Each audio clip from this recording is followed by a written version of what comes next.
Hello আমার খানাপিনা প্রিয় বন্ধুরা, আমি অনির্বাণ আপনাদের স্বাগত জানাই অনির্বাণ ফুড কিচেনে। আজ আমি বানাবো একদম রেস্টুরেন্ট স্টাইলে চিলি প্রন বা চিলি চিংড়ি।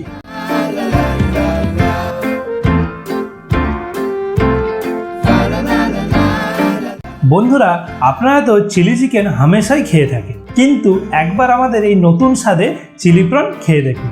সত্যি বলছি, এর দুর্দান্ত স্বাদ মুখে লেগে থাকবে আপনার। তো চলুন বন্ধুরা, দেখে নেওয়া যাক একটা অন্যরকম নতুন রেসিপি, চিলি চিংড়ির পারফেক্ট প্রসেস। চিলি চিংড়ি বানানোর জন্য আমরা এখানে মিডিয়াম সাইজের 300 গ্রাম থোড়া চিংড়ি মাছের খোসা ছাড়িয়ে পরিষ্কার করে ধুয়ে নিয়ে নিয়েছি। এরপর ম্যারিনেটের জন্য দিয়ে দেবো 1 চামচ আদা পেস্ট, 1/2 চামচ লবণ, 1/2 চামচ হলুদ, 2 চামচ ময়দা, 2 চামচ কর্নফ্লাওয়ার।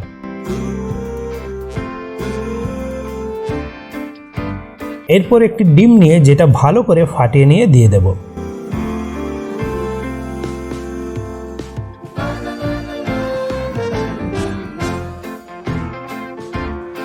এরপর সবকিছু একসাথে ভালোভাবে মিশিয়ে 30 মিনিট ম্যারিনেটের জন্য রেখে দেব।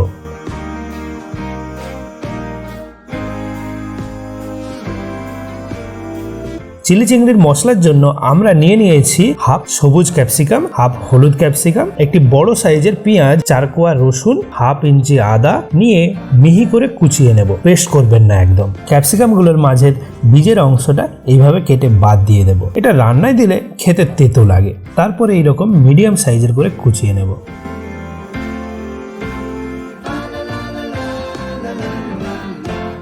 এরপর পেঁয়াজটা এইরকম 4 ফালি করে নেব, কুচিয়ে নেব না।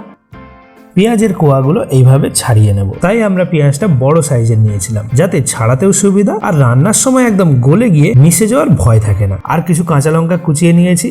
30 মিনিট পর ম্যারিনেট করা চিংড়িগুলো একদম ডিপ ফ্রাই করে নেওয়ার জন্য হাই ফ্লেমে কড়াইতে তেল দিয়ে ভালোভাবে গরম করে নিয়ে তাতে চিংড়ি মাছগুলো এইভাবে একটা একটা করে ছেড়ে দেব।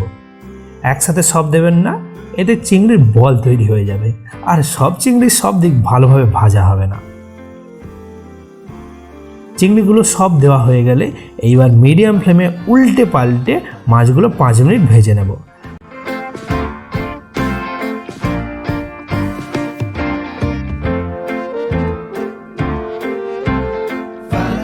আমরা আরও এক কড়াই এইভাবে মাছগুলো ভেজে নিয়েছি।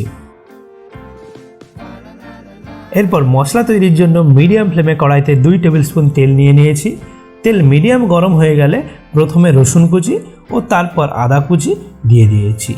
আর 4টে শুকনো লঙ্কা দেবো ফ্লেভারের জন্য। এতে আদার তুলনায় রসুনটা একটু বেশি দেবেন। আদা রসুনগুলো 3 মিনিট হালকা ব্রাউনভাবে ভাজা হয়ে গেলে ছাড়িয়ে রাখা পেঁয়াজের কোয়াগুলো দিয়ে হালকাভাবে ভেজে নেব 3 মিনিট। 3 মিনিট পর ক্যাপসিকামগুলো দিয়ে আরও 5 থেকে 7 মিনিট হালকাভাবে ভেজে নেব।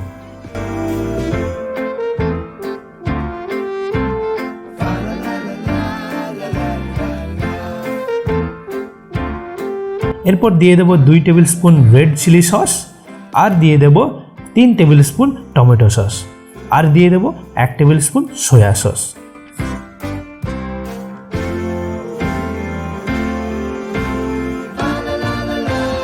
আর 1/2 টেবিল স্পুন কর্নফ্লাওয়ার জলে গুলিয়ে দিয়ে দেবো। এছাড়াও চিংড়ি মাছ ম্যারিনেট করে রাখা মশলাটাও দিয়ে দেবো, নষ্ট করব না আমরা একদম। এরপর মশলাগুলো ভালোভাবে নেড়ে নেব। ভেজে রাখা চিংড়ি মাছগুলো দিয়ে দেব। 3 থেকে 4 মিনিট ভালোভাবে কষিয়ে নেব মিডিয়াম ফ্লেমে।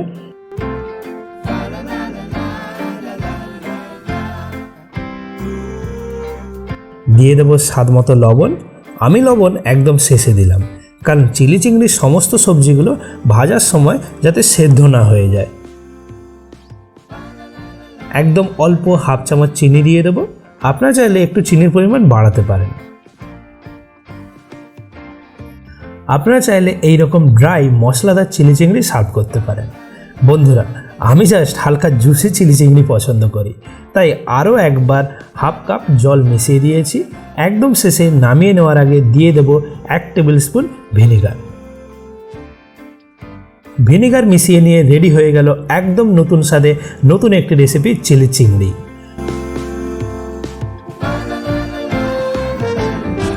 তারপর গরম গরম পরিবেশন করুন স্পাইসি চিলি চিংড়ি। আশা করছি আপনাদের রেসিপিটি নিশ্চয়ই ভালো লাগবে। আর যদি বাড়িতে ট্রাই করেন আমাকে কমেন্টে জানাতে ভুলবেন না। আমি অনির্বাণ, আপনারা দেখছেন অনির্বাণ ফুড কিচেন। দেখা হচ্ছে আপনাদের সাথে নেক্সট এপিসোডে।